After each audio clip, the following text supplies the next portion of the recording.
Hello buddies, welcome back to our channel Kish Tej vlogs. ఎలా ఉన్నారు అందరూ? మేమైతే చాలా బాగున్నామండి. ఈరోజైతే మనం పచ్చి మామిడికాయతో ఇలా డిఫరెంట్గా పచ్చడి ప్రిపేర్ చేస్తున్నాం. ఎంత స్మోకీ ఫ్లేవర్తో ఎంత బాగుంటుందో అసలు. అన్నం, చపాతీ, టిఫిన్స్ దేంట్లోకైనా సరే అద్దరిపోతుంది. దీన్ని ఎలా చేయాలో చూసేద్దామా?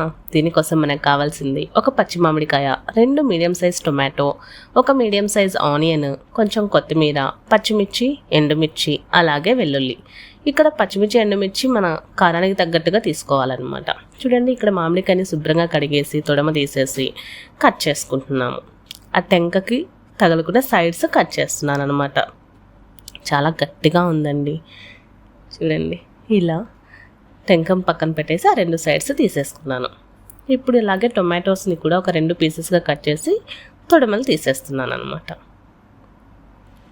చూడండి, ఇలా కట్ చేసి పక్కన పెట్టేసి ఆనియన్ కూడా పీల్ ఆఫ్ చేసుకొని చక్కగా ఒక 2గా కట్ చేసిన తర్వాత ఒక ఆనియన్ ఒక సైడ్ సగం ఆనియన్ బాగా చిన్న ముక్కలుగా, ఇంకోటి కొంచెం పెద్ద ముక్కలుగా కట్ చేసి పక్కన పెట్టుకుందాం. ఎందుకో చెప్తాను. ఇప్పుడు స్టవ్ వెలిగించి పాన్ పెట్టేసి ఒక 1 టీ స్పూన్ ఆయిల్, ఎక్కువ అవసరం లేదు, ఒక 1 టీ స్పూన్ వేస్తే సరిపోతుంది. చూడండి, ఇలా ఆయిల్ వేసి ఆయిల్ వేడవ్వాలి. ఇలా వేడైన తర్వాత మనం ఆల్రెడీ కట్ చేసి పెట్టుకున్నాం కదా ఆ టొమాటోస్, మామిడికాయ, అలాగే పచ్చిమిర్చి ఇందులో వేసేసుకుందాం. చూడండి, పచ్చిమిర్చికి మాత్రం కొంచెం ఘాట్లు పెట్టి వేసేయండి. కొంచెం వెల్లుల్లి ఒక 5-6 రెబ్బలు వేస్తే సరిపోతుంది. మూత పెట్టేసి ఒక 10 నిమిషాలు అలా వదిలేయండి. అంటే టొమాటోస్లోంచి వాటర్ ఊరుతుంది కదా, ఆ వాటర్ మొత్తం ఊరి మళ్ళీ అది ఎవాపరేట్ అయ్యేంత వరకు ఇలా మూత పెట్టి మగ్గించుకోవాలి. అడుగంటుతుందేమో మధ్య మధ్యలో చెక్ చేసుకోండి. చూడండి, ఆల్మోస్ట్ వాటర్ అయితే ఏం కనిపించట్లేదు కదా, ఆయిలే కనిపిస్తుంది. ఈ స్టేజ్లో ఎండుమిర్చి కూడా వేస్తున్నాము. చూడండి, మ్యాంగో చూసారా, చక్కగా బర్న్ అయినట్లు కనిపిస్తుంది కదా. ఇలా అవ్వడం వల్ల మనకి మంచిగా స్మోకీ ఫ్లేవర్ వస్తుంది అనమాట. టొమాటోస్ కూడా బాగా స్కిన్ కూడా సపరేట్ అయిపోయాయి, గమనించారా?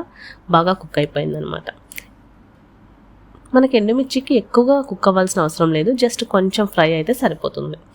ఇప్పుడు టొమాటోస్ మీద స్కిన్ తీసేస్తున్నాను. ఇది తీయకపోయినా పెద్ద నష్టమేం లేదు, తీసేస్తే క్లియర్గా ఉంటుంది అంతే.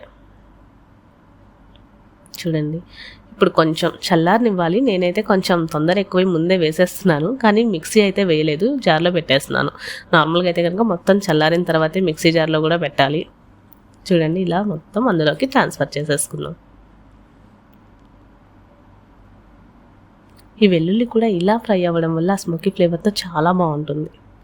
ఇప్పుడు మ్యాంగోని కూడా ఇలా గుజ్జుని సపరేట్ చేసేయాలి. ఈజీగా వచ్చేస్తుందండి, బాగా కుక్ అయిపోయింది కదా, చాలా ఈజీగా వచ్చేస్తుంది. చూడండి ఎంత టెంప్టింగ్గా ఉందో, స్మెల్ భలే ఉంది అసలు. మామిడికాయ ఇష్టం ఉన్న వాళ్ళకి చాలా బాగా నచ్చేస్తుంది ఈ రెసిపీ. చాలా సింపుల్, ఎక్కువ ఇంగ్రీడియంట్స్ ఏం లేదు, చాలా సింపుల్ రెసిపీ అనమాట.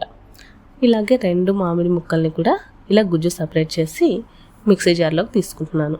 ఒకసారి ఇలా మనం అన్నీ మిక్సీ చేసుకున్న తర్వాత మనకు కనుక కారం సరిపోకపోతే యాడ్ చేసుకోవచ్చు. నార్మల్ కూర కారం ఉంటుంది కదా, ఆ కారం వేసుకున్నా సరిపోతుంది. చూడండి, ఇప్పుడు మనం ఒక హాఫ్ ఆనియన్ కొంచెం పెద్ద పీసెస్గా కట్ చేసి పెట్టుకున్నాం కదా, ఆ ఆనియన్ని కూడా మిక్సీ జార్లోకి యాడ్ చేసేసుకోవాలి. అలాగే ఎక్స్ట్రాగా ఒక 4-5 వెల్లుల్లి రెబ్బలు కూడా మొత్తం తొక్క తీసి వేస్తున్నాను అనమాట. ఇలా తీసుకోవాలి. కొత్తిమీర కూడా కొంచెం అలా కట్ చేసి అందులోనే వేసుకొని వెళ్ళి మిక్సీ చేసుకొని వచ్చేయాలి. సాల్ట్ టేస్ట్కి తగ్గట్లుగా అండి, సరిపోకపోతే అడ్జస్ట్ చేసుకోవచ్చు.